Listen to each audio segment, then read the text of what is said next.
Halo semuanya, pada video kali ini aku akan menjelaskan mengenai konsep persamaan akuntansi. Tapi sebelum itu, izinkan aku memperkenalkan diri.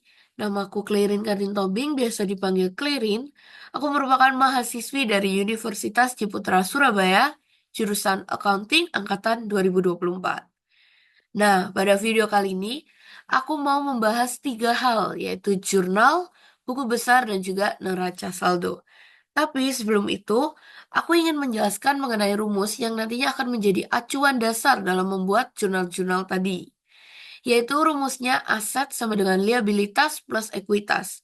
Ini merupakan suatu rumus dasar dari akuntansi. Aset ini berarti hak. Jadi ketika kita memiliki suatu power, kita memiliki hak akan suatu hal, itu termasuk dalam aset. Contohnya yaitu kas, perlengkapan, peralatan, piutang atau bangunan, tanah, bank, itu termasuk dalam aset. Sedangkan di sisi sebelah kanan yaitu kewajiban. Nah, kewajiban ini dibagi menjadi dua. Kewajiban terhadap orang lain dan juga kewajiban pemilik. Untuk kewajiban terhadap orang lain ini bisa disebut liabilitas. Nah, contohnya yaitu hutang. Ketika kita berhutang, tentunya kita memiliki suatu tanggungan atau kewajiban yang harus kita penuhi terhadap orang lain. Oleh sebab itu termasuk dalam liabilitas. Contoh lainnya yaitu pendapatan diterima di muka. Ketika kita menerima suatu pendapatan atau menerima kas di muka, itu berarti kita masih memiliki sebuah kewajiban yang harus kita lakukan ke depannya. Berikutnya di bagian ekuitas atau kewajiban pemilik. Contohnya yaitu ada modal dan juga laba ditahan. Nah, berkurang atau bertambahnya laba ditahan ini bisa dipengaruhi oleh adanya pendapatan, beban, price, dan juga dividen. Berikutnya bisa kita lihat yang di bagian bawah. Ini yang warna pink. Ini merupakan sebuah acuan dasar dalam proses pembuatan jurnal umum, buku besar, neraca saldo, dan juga laporan-laporan lainnya. Jadi di sini, kalau misalnya di bagian aset atau hak, ketika itu bertambah, maka itu diletakkan di debit. Namun ketika itu berkurang, maka diletakkan di kredit. Sedangkan sebaliknya, kalau di kewajiban, kalau bertambah itu diletakkan di kredit, sedangkan kalau berkurang itu diletakkan di debit.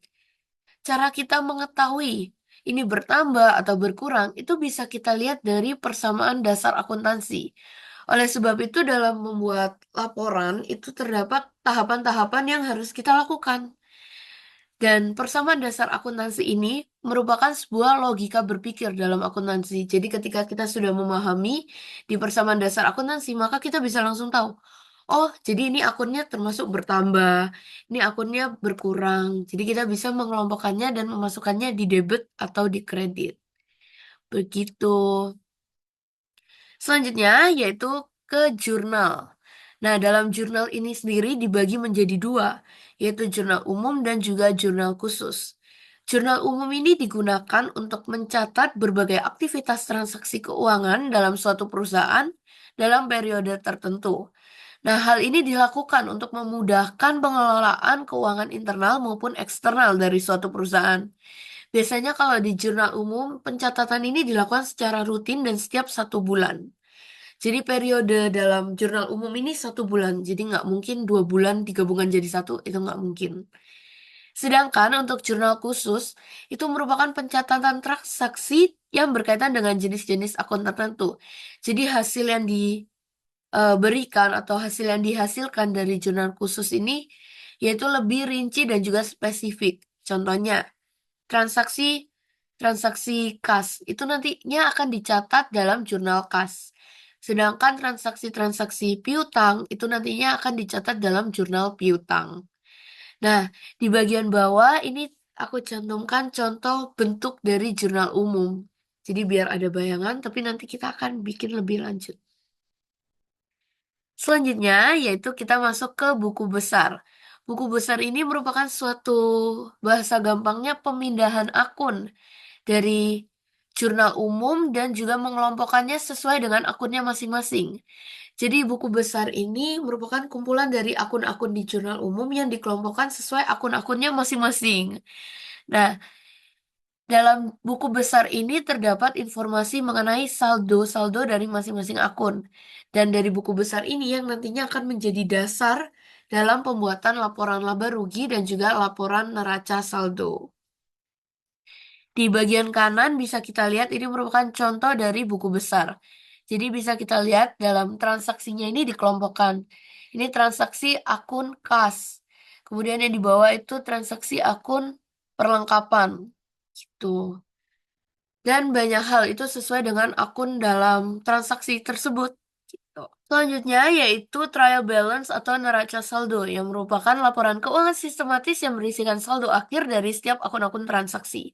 Nah, neraca saldo ini berasal dari hasil saldo akhir di masing-masing akun dalam buku besar. Itu dipindahkan dan dijadikan satu dalam neraca saldo. Neraca saldo ini berguna dan berfungsi untuk mempersiapkan pembuatan laporan akhir keuangan pada suatu perusahaan. Selain itu, laporan ini juga dapat digunakan sebagai patokan agar tidak melakukan kesalahan saat melakukan posting atau pemindah bukuan dalam kolom debit ke kolom kredit. Selanjutnya juga menjadi fungsi deteksi kesalahan, di mana neraca saldo yang tidak seimbang ini bisa menandakan adanya kesalahan pada saat pencatatan jurnal, seperti adanya kesalahan menghitung saldo akun atau justru penempatannya yang salah. Nah, selain itu, neraca saldo ini juga berguna dalam membantu mengaudit laporan keuangan suatu perusahaan. Di sebelah kanan ini bisa kita lihat merupakan contoh dari neraca saldo. Jadi sekian penjelasan secara umum mengenai jurnal, buku besar, dan juga neraca saldo. Selanjutnya kita akan masuk ke dalam proses pembuatan Excel-nya. Nah, selanjutnya kita akan masuk dalam proses pembuatan Excel. Pertama-tama yaitu COA. COA ini berarti Chart of Accounts atau bagan akun. COA ini berguna untuk pengelompokan akun-akun biasanya. Angka 1 ini melambangkan aset, kemudian angka 2 melambangkan liabilitas, kemudian angka 3 melambangkan ekuitas, begitu pula seterusnya. Ini bergantung pada masing-masing perusahaan atau masing-masing akuntan biasanya. Nah, berikutnya di sini kita perlu menggabungkan kedua kolom ini, itu jadi seperti ini. Cuman akan memakan waktu begitu lama kalau kita harus nulisnya satu-satu. Oleh sebab itu, kita menggunakan bantuan rumus dari concatenate. Concatenate. Kemudian di sini kita memilih bagian yang mau kita gabungkan, yaitu yang ini yang pertama. Kemudian koma atau mungkin biasanya juga bisa juga pakai yang titik dua koma. Tapi di laptop saya pakainya koma. Kemudian karena aku mau pakai spasi, maka dari itu pakai petik, spasi petik. Kemudian koma baru bagian yang keterangan. Kemudian tutup, spasi. Nah, untuk bikin ke bawahnya atau ke semuanya, ini kita bisa klik 2 kali di ujung. Jadi buat cowok kita, ini udah kegabung semua dan bisa dilihat caranya lebih cepat jika kita, daripada kita harus ngetik satu-satu. Berikutnya, kalau cowoknya udah jadi, kita langsung masuk ke jurnal umum. Pertama-tama kita harus bikin tabelnya dulu. Buat dalam jurnal umum, biasanya tabel yang diperlukan itu nomor. Kalau nomor ini sebenarnya opsional, tapi yang diperlukan yaitu tanggal, kemudian akun debit, akun kredit, kemudian debit, kredit, keterangan ini juga diperlukan, dan juga ada akun di belakang. Nah, akun di belakang ini nantinya akan membantu dalam proses pembuatan buku besar menggunakan pivot. Tuh. Oke, jadi berikut ini merupakan proses pembuatan tabel dari jurnal umum.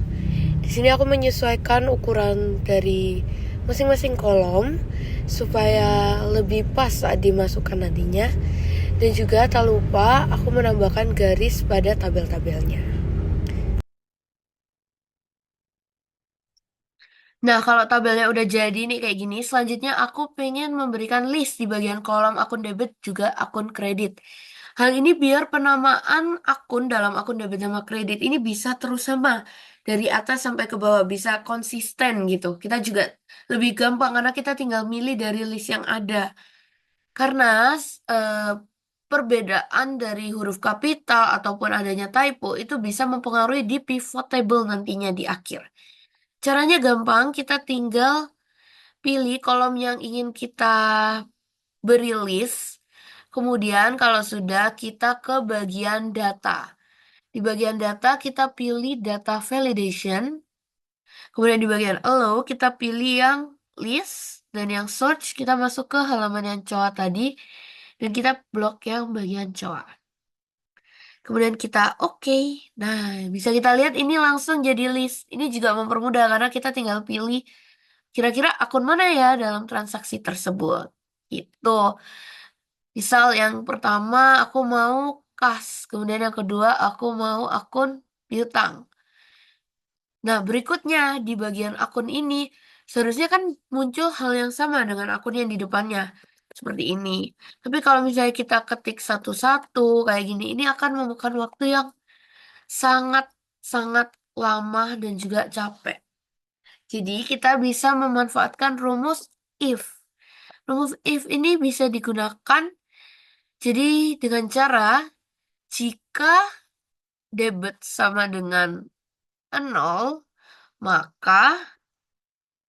maka kredit atau bisa juga debit. Begini. Ini kemudian kalau misalnya udah masuk rumusnya gini, kita tarik sampai bawah. Maka ini akan mengikuti otomatis berubah. Misal kita ubah di sini perlengkapan. Di sini langsung mengikuti perlengkapan. Kemudian di sini kita ubah piutang. Ini langsung mengikuti piutang. Begitu teman-teman.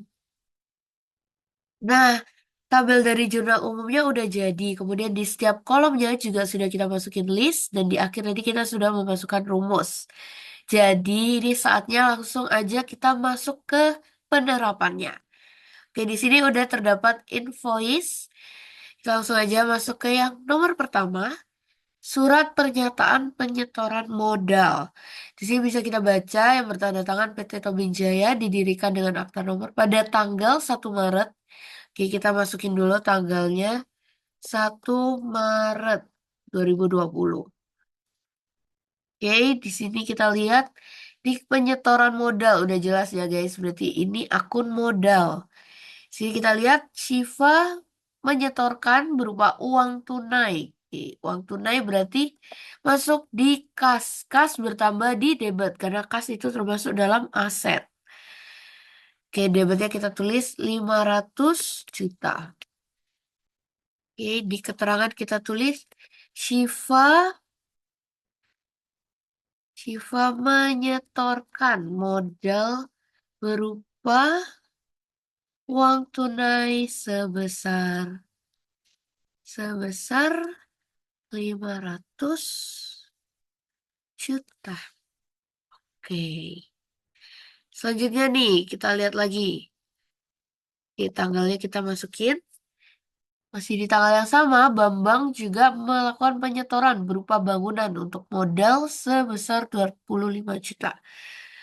Nah, bangunan ini sama dengan kas masuk di bagian aset, yaitu bertambah di sebelah debit.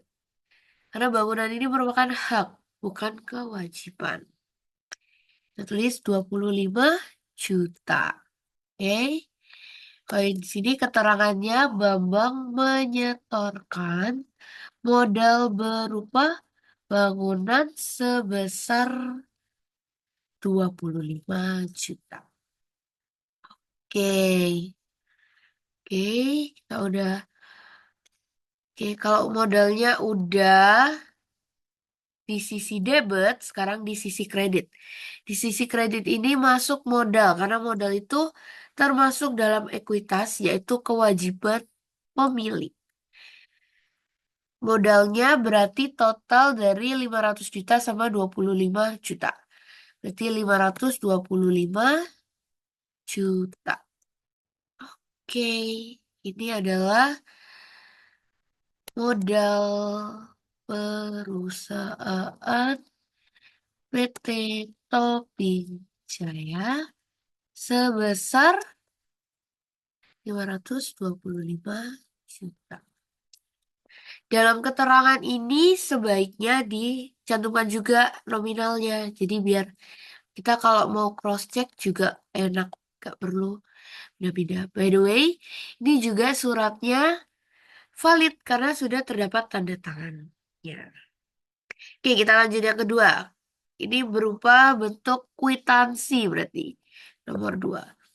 Kwitansinya kita lihat terjadi di 2 Maret. Oke, kita masukin 2 Maret 2020. Sudah terima dari PT ini untuk pembayaran sewa gedung.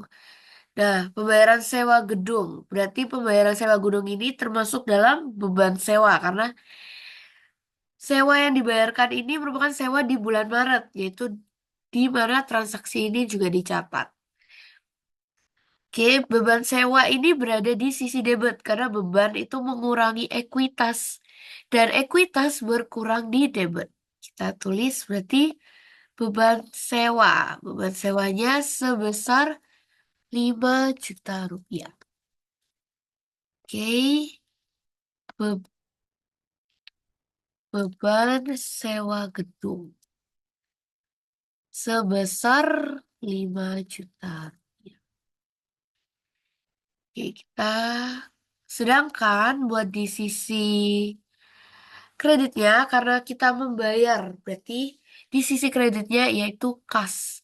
Kas berkurang di sisi kredit. Karena kas merupakan aset.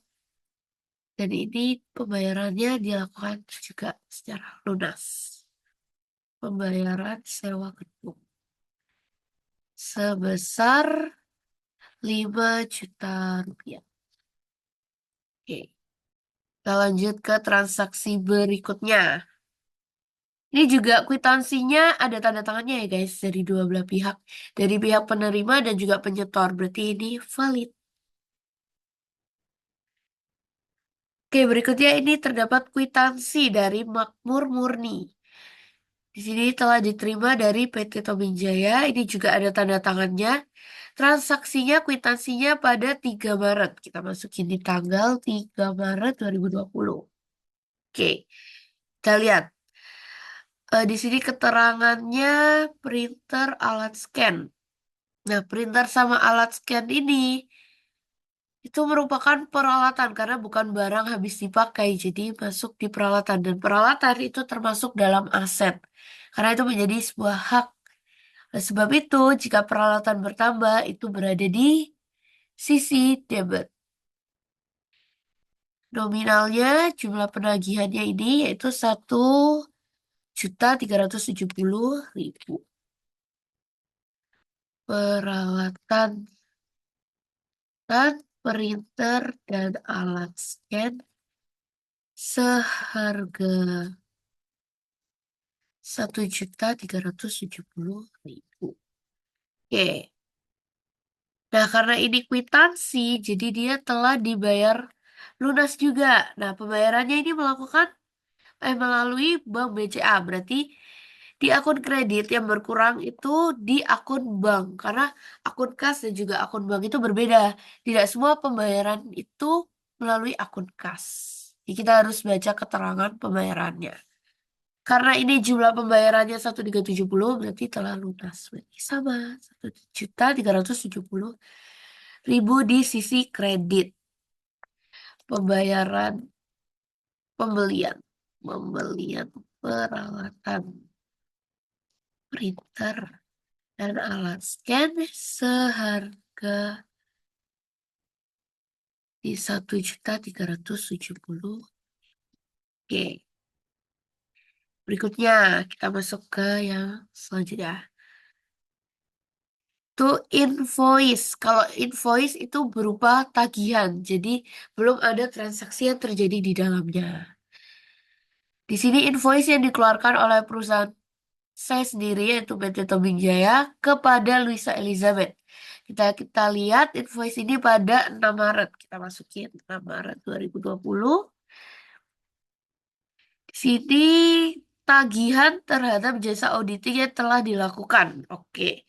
Berarti kalau kita sudah melakukan tapi kita menagih itu masuknya di piutang. Dan piutang itu bertambah di sebelah debit karena piutang termasuk dalam aset. Karena piutang merupakan hak, jadi kita berhak untuk mendapatkan pendapatan. Nominalnya 5.500.000. Oke, piutang atas jasa auditing yang dilakukan sebesar 5.500.000. Oke. Sedangkan untuk di sisi kreditnya itu masuk ke dalam pendapatan karena kita telah melakukannya. Dan pendapatan itu bertambah di kredit. Jadi kita masukin pendapatan usaha sebesar 5.500.000. Oke, pendapatan atas jasa auditing sebesar 5.500.000. Oke, kita lanjut nih ke transaksi yang berikutnya. Oh ya, ini invoice-nya juga sudah ada tanda tangan dari kita yang menagih. Jadi, valid. Selanjutnya, kwitansi dari PT Tobing Jaya yang telah diterima dari Luisa Elizabeth. Jadi, ini merupakan pelunasan dari invoice yang sebelumnya. Kita lihat, ini kwitansinya terbit di tanggal 11 Maret. Oke, kita masukin 11 Maret 2020. Kemudian kita lihat sisa diri yang telah dilakukan. Sisa pembayarannya udah nol, berarti sini di sisi debit kita mendapatkan bank. Kita mendapatkan kasnya atau banknya. Sebesar 5.500.000. Oke. Menerima bank. Pas pelunasan piutang. Piutang, piutang sebesar 5.500.000. Oke, di 11 Maret. Nah, kalau sedangkan di sisi kreditnya, itu piutangnya berkurang karena piutangnya telah lunas dibayar. Nah, piutang itu di aset, aset berkurang di kredit. Oleh sebab itu, di sisi kreditnya yaitu piutang. Nominalnya sama 5.500.000. Oke, pelunasan sama aja. Oke. Oke, ini juga sudah ada tanda tangan approve-nya kalau ini udah lunas. Selanjutnya, ini ada invoice lagi. Kalau invoice itu namanya tagihan. Jadi, masih masuk antara di... Jadi, belum ada transaksi di dalamnya, gitu lebih tepatnya. Oke, nomor 6. Kita lihat, ini terjadi invoice-nya di 12 Maret. Kita tulis 12 Maret. Invoice, item description, ballpoint, kertas HVS, tinta printer. Nah, kalau misalnya ballpoint, kertas HVS ini merupakan barang yang habis dipakai. Jadi karena barang yang habis dipakai, dia termasuk dalam perlengkapan. Dan perlengkapan ini berada di aset. Aset bertambah di sebelah debit. Totalnya 345.000 di sisi debit. Itu tagihan perlengkapan ballpoint, kertas HVS, dan tinta. Rasa besar Rp 345.000. Oke. Nah, kalau tadi di debit perlengkapan, di sisi kreditnya karena ini masih invoice, jadi belum ada pembayaran, masuk di utang usaha. Jadi intinya kita kayak beli, tapi kita masih belum bayar. Sehingga masuk di utang usaha. Dan utang ini berada di liabilitas atau kewajiban. Dan kewajiban ini kalau bertambah itu di sebelah kredit. Jadi di sisi kredit bertambah 345.000. Oke, berikutnya ini juga valid karena terdapat tanda tangan.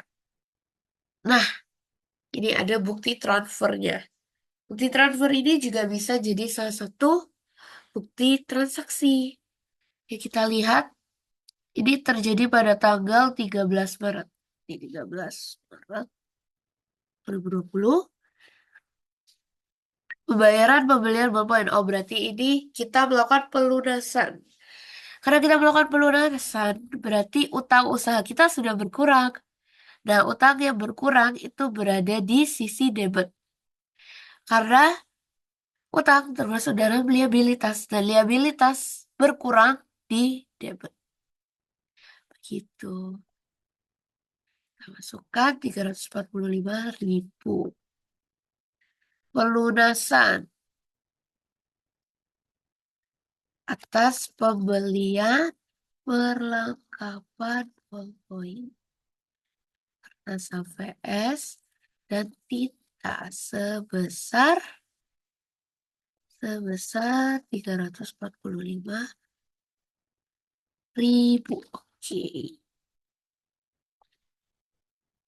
Oke, sedangkan ketika utang kita sudah lunas, kita bayarnya juga pakai m-banking atau transfer, jadi yang berkurang di kredit adalah bank.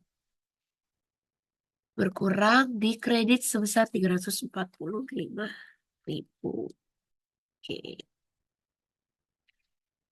Selanjutnya, kita lihat lagi. Ada kwitansi. Kwitansinya diberikan dari PT kita pada tanggal 14 Maret 2020. Telah diterima dari Natasha Yohanes atas jasa auditing yang akan dilakukan pada tanggal 5 Mei. Jadi ini termasuk dalam pendapatan diterima di muka. Nah, buat pendapatan diterima di muka ini, kita kan sudah menerima uangnya. Jadi di akun debit itu masuk bank. Karena kita telah menerima pendapatan yaitu sebesar ini kita telah menerima jumlah pembayaran sebesar 4.500.000.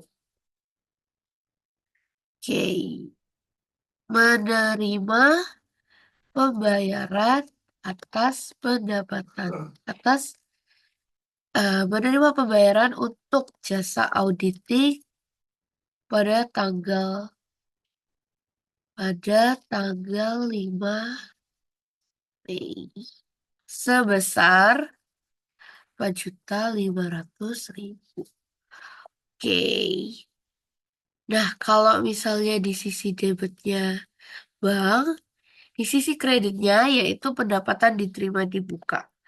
Pendapatan diterima di muka ini masuk di bagian debit karena pendapatan diterima di muka ini merupakan sebuah kewajiban. Dia termasuk dalam liabilitas karena terdapat kewajiban kepada pihak lain. Jadi, ketika pendapatan diterima di muka ini bertambah, itu berada di sisi kredit.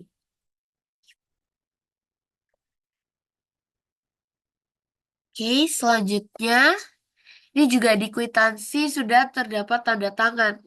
Jadi ini kwitansinya valid.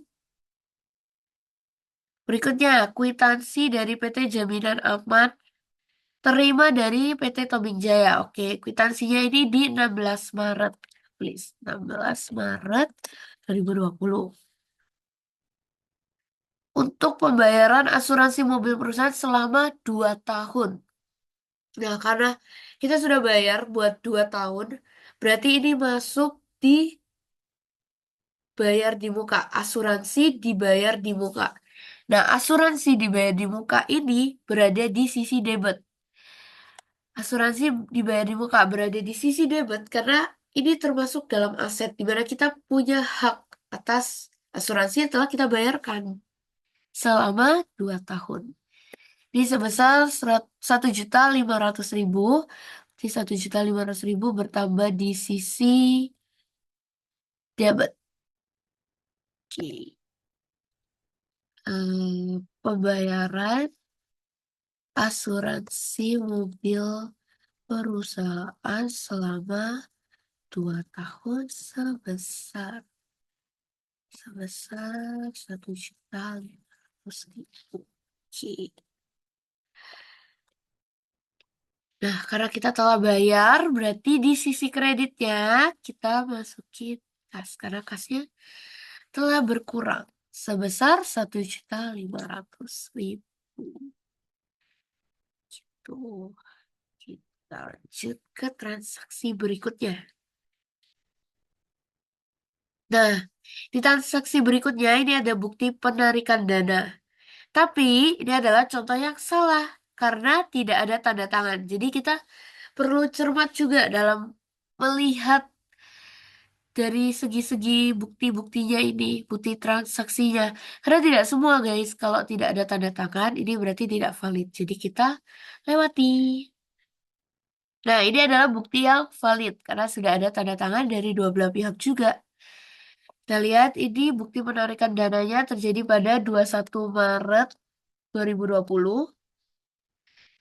Pengambilan sejumlah dana untuk biaya operasi anak pertama. Berarti ini termasuk dalam PRIVE. Hal ini termasuk dalam PRIVE karena merupakan pengambilan dana perusahaan untuk keperluannya pribadi. Dan PRIVE ini berada di sisi debit. Karena dengan pengambilan PRIVE itu bisa mengurangi ekuitas dan ekuitas berkurang di sisi debit. PRIVE berkurang jadi di sisi debit sebesar 3.500.000. Pengambilan dana perusahaan untuk biaya operasi anak pertama seharga 3.500.000. Oke.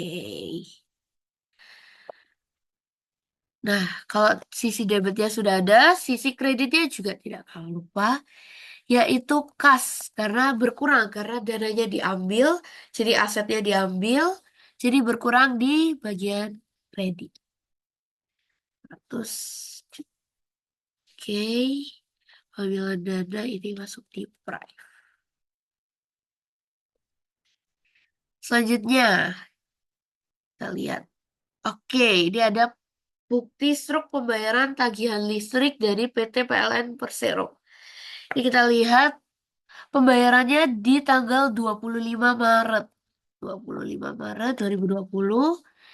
Tahun bulannya juga di bulan Maret. Jadi ini termasuk dalam beban utilitas.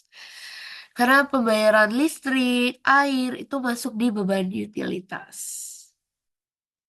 Beban utilitas ini berada di sisi debit karena beban utilitas mengurangi ekuitas dan ekuitas berkurang di debit. Beban utilitas di debit sebesar 2.358.000. Oke, kebanyakan nolnya guys. Maaf. Oke, 2.358. Pembayaran tagihan listrik. Oke. Pembayaran tagihan listrik sebesar 2.358.000. Nah, karena kita membayar.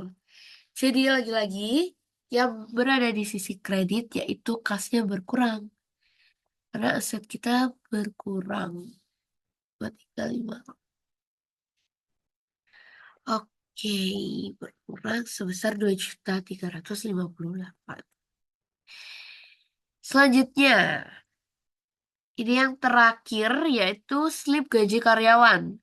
Oke, kalau slip gaji karyawan gini, berarti masuknya di beban gaji. Ini slip gaji karyawan periode 1 Maret sampai 30 Maret. Dan ini dilaksanakan 30 Maret.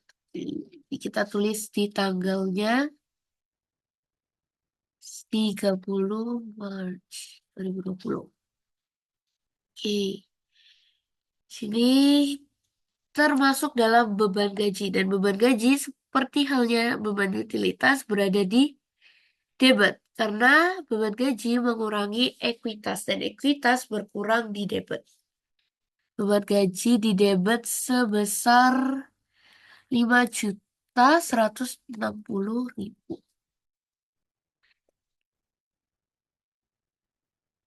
Pembayaran gaji karyawan sebesar 5.160.000. Nah, karena pembayaran gaji karyawan, oleh sebab itu mengurangi kas dari perusahaan. Kas merupakan aset dan aset berkurang di kredit. 5.160. Nah, jadi begini bentuk jurnal umumnya. Oh ya, by the way, ini slip gaji karyawannya juga valid karena sudah ada tanda tangan dari pihak penerimanya, yaitu Jessica Octavia, dan juga tanda tangan dari yang pemberinya, yaitu dari PT Tobi Jayanya. Oke, jadi ini merupakan bentuk dari jurnal umum. Nah, selanjutnya kita cek apakah jurnal umum kita ini sudah benar dengan cara kita cek apakah sudah balance atau belum. Kita pakai sama dengan sum, terus kita tarik sampai bawah. Oke, ketemu di angka 560.078.000. Kita cek juga di sisi kreditnya apakah sama. Dan ternyata sama, jadi hasilnya balance. Jadi begini cara pembuatan jurnal umum. Selanjutnya dari jurnal umum ini kita posting ke buku besar dengan menggunakan pivot table.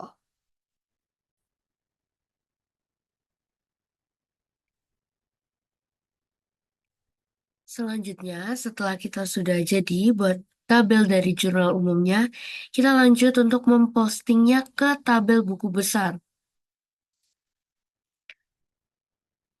Selanjutnya, setelah tabel dari jurnal umum ini sudah jadi, ini saatnya kita buat posting ke buku besar. Nah, cara memposting ke buku besar dengan menggunakan Excel yaitu dengan memanfaatkan pivot table.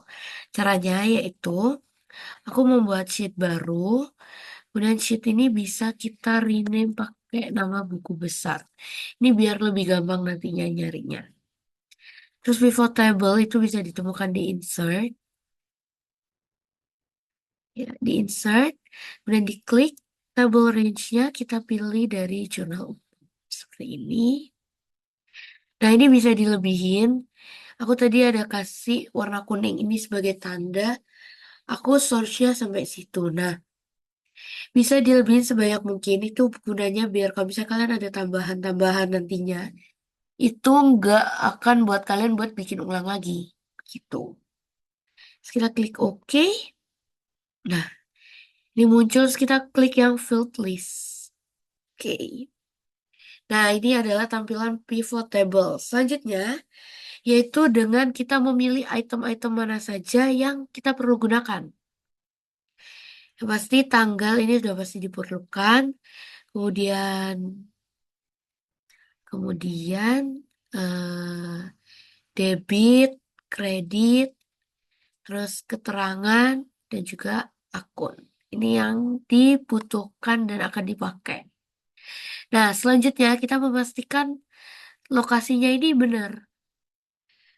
Nah, yang buat akun itu kita pindahkan ke filters. Gunanya dipindahkan ke filters ini karena buku besar merupakan ringkasan dari transaksi akun-akun.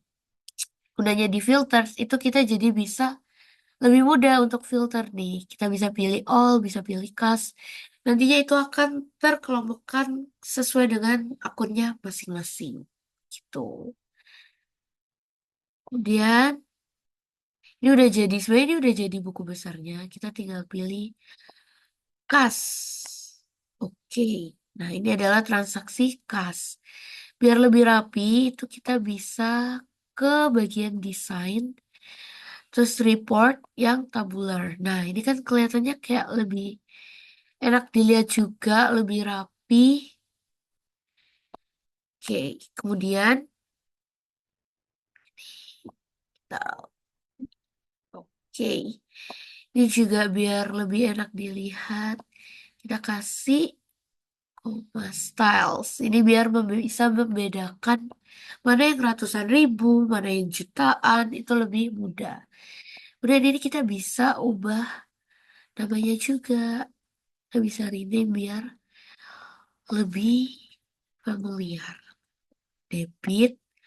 Kemudian yang sampingnya kita ubah jadi kredit.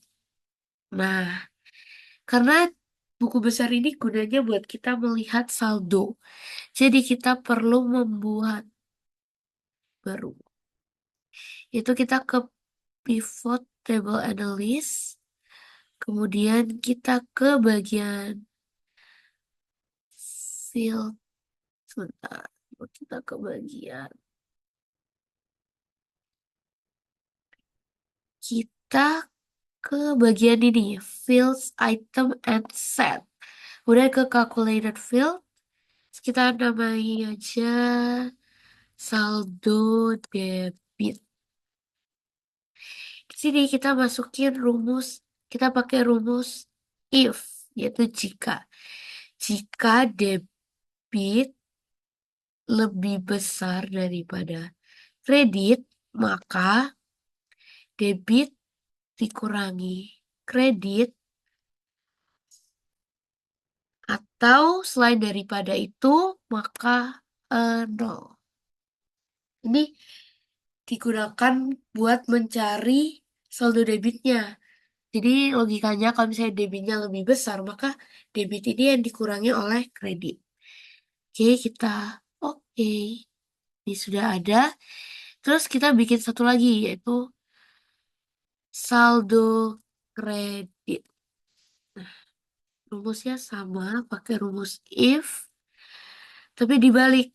Jadi jika kredit lebih besar daripada debit, maka kredit dikurangi debit. Selain daripada itu, maka nol. Oke, kita oke. Nah, ini dia hasilnya. Oke, biar lebih enak dilihat ya. Sum of-nya kita hapus, kita jadikan saldo debit. Oke, oke, oke. Saldo DB. Dan yang satunya saldo kredit. Ini.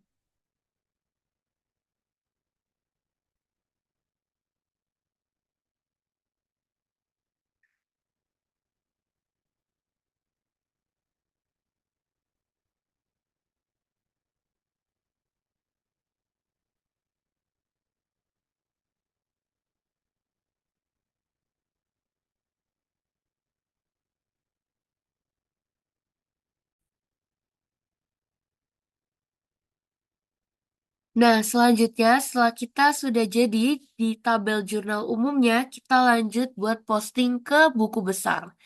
Cara memposting ke buku besar menggunakan Excel yaitu dengan menggunakan pivot table. Caranya yaitu di sini aku bikin sheet baru, kemudian kita beri nama buku besar, ini supaya lebih mempermudah mencarinya dan juga lebih rapi. Terus kita ke bagian insert, pivot table. Kemudian di table and range, kita ke balik ke yang jurnal umum tadi. Terus kita select. Kita pilih. Sebenarnya aku menyarankan untuk dilebihkan. Jadi ini gunanya biar kalau misalnya kalian ada tambahan transaksi lagi, kalian nggak perlu ngitung ulang. Itu bisa langsung diupdate dan udah masuk. Kemudian di sini aku ada beri warna kuning. Ini sebagai tanda biar aku tahu, oh aku masukin range-nya itu sampai segini. Kemudian kita klik OK. Selanjutnya ini ada field list di sini. Selanjutnya yang harus kita lakukan yaitu memilih apa saja yang harus kita munculkan. Yang pertama, tanggal. Ini perlu karena tanggal ini dalam buku besar sangat diperlukan. Kemudian yang kedua kita perlu debit, kita juga perlu kredit, keterangan, dan juga akun. Nah, ini hasilnya. Terus kita pastikan ini mereka di tempat yang benar. Kayak gini, akun Kita bedakan ke filters karena akun ini berguna untuk memfilter per akun-akun transaksi. Seperti namanya buku besar ini merupakan sebuah ringkasan setiap akun yang bertujuan untuk kita mengetahui saldo akhir dan saldo di debit maupun di kreditnya. Dengan kita menaruh akun di bagian filters, kita bisa memilih misalnya kas. Nanti yang muncul akan transaksi-transaksi yang berhubungan dengan kas saja, seperti itu. Kemudian selanjutnya kita tinggal, ini sebenarnya sudah jadi, ini udah jadi buku besar seperti ini. Cuman langkah berikutnya supaya lebih rapi, aku mau mengubah desainnya. Biasanya pakai yang tabular form, oke. Kemudian buat subtotalsnya aku nggak mau show, jadi aku matiin. Terus berikutnya biar lebih enak dilihat juga, yang bagian angka ini mau aku kasih comma styles. Jadi ini biar mempermudah kita untuk membedakan mana yang ini jutaan atau ini yang ratusan, seperti itu. Nah, berikutnya seperti namanya buku besar, ini juga diperlukan mengetahui saldonya. Cara membuatnya yaitu kita ke bagian pivot table analyze, kemudian ada field items and set, calculator field. Oke, kita bikin pertama debit dulu. Cara membuatnya cukup simpel, kita tinggal menggunakan rumus if, yaitu jika.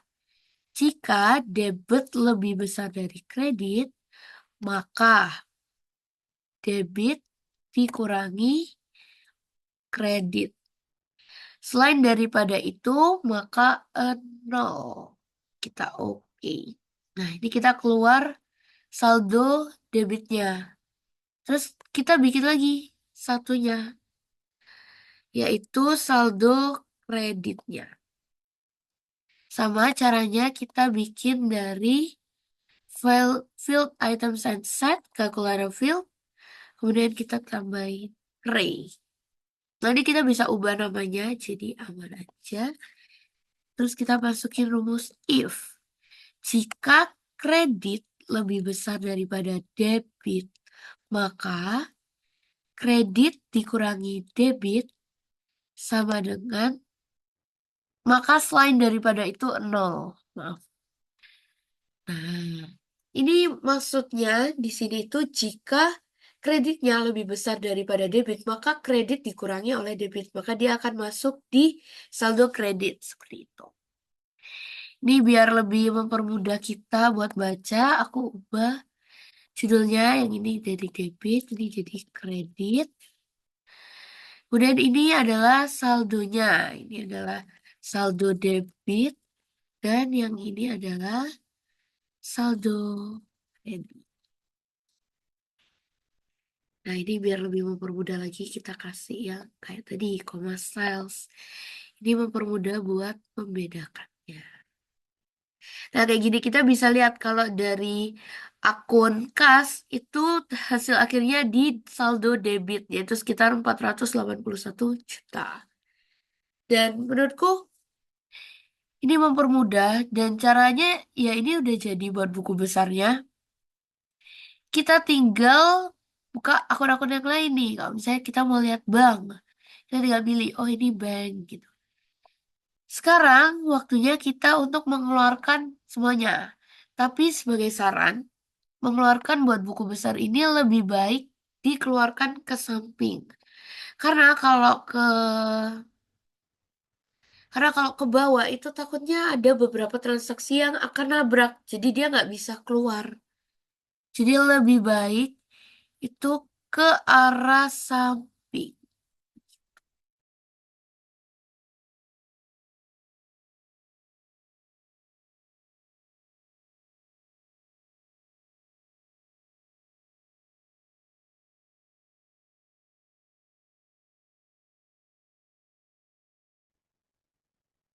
Kita tinggal ubah akunnya. Jadi misal ini jadi yang bank seperti ini. Kita harus mengeluarkan ini semua. Dan lebih baik itu dikeluarkannya ke sampingnya guys, karena itu biar nggak nabrak ke bawahnya. Karena kalau misalnya ke bawahnya kita nggak tahu itu akan sepanjang apa transaksinya.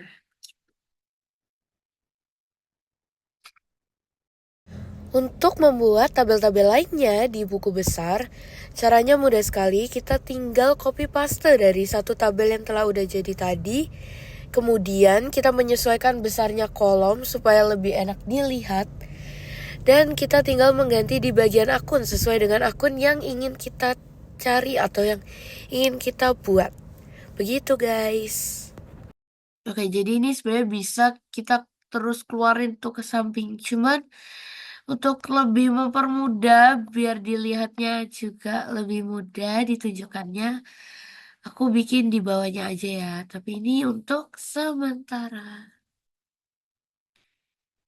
Ya, tapi kayak kalaupun di bawahnya itu tetap harus dikasih jarak.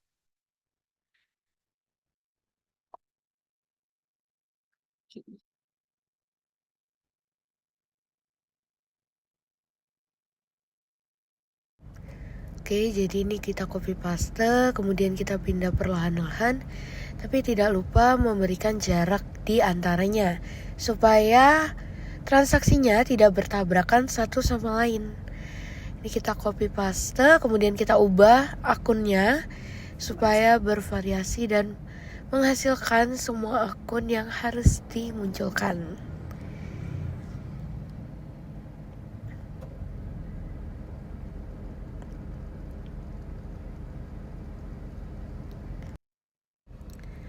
Membuat buku besar dengan bantuan pivot table di Excel ini cukup sangat memudahkan. Apalagi kita tinggal copy paste dan mengganti akunnya. Mengingat dalam buku besar ini berisikan ringkasan dari akun-akun transaksi. Oleh sebab itu, dalam buku besar kali ini kita jabarkan dan memunculkan semua akun-akun yang ada dalam transaksinya.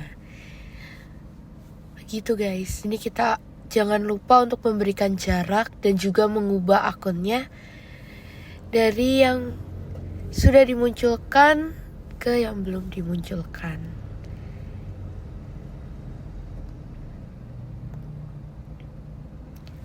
Meskipun dengan teknologi yang ada, pembuatan buku besar ini menjadi lebih mudah, namun kita juga harus mengerti konsep-konsep dasar dalam membuat buku besar ini. Jadi kita tidak boleh bergantung sepenuhnya pada teknologi.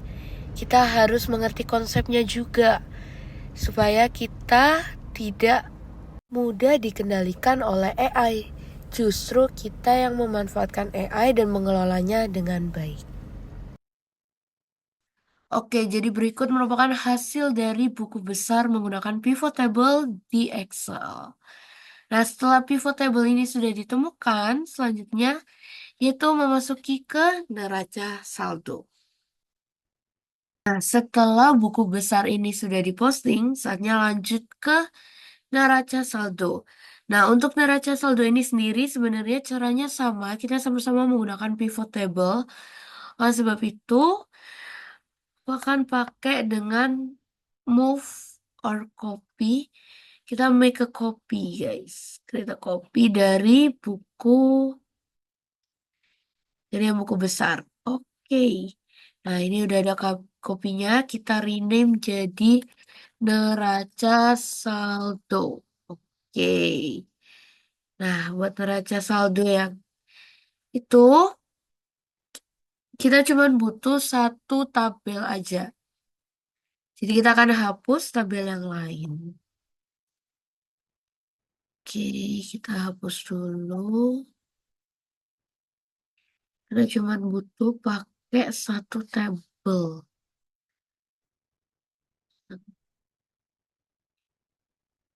Nah, setelah menghapus tabel ini, langkah berikutnya adalah kita ke field settings.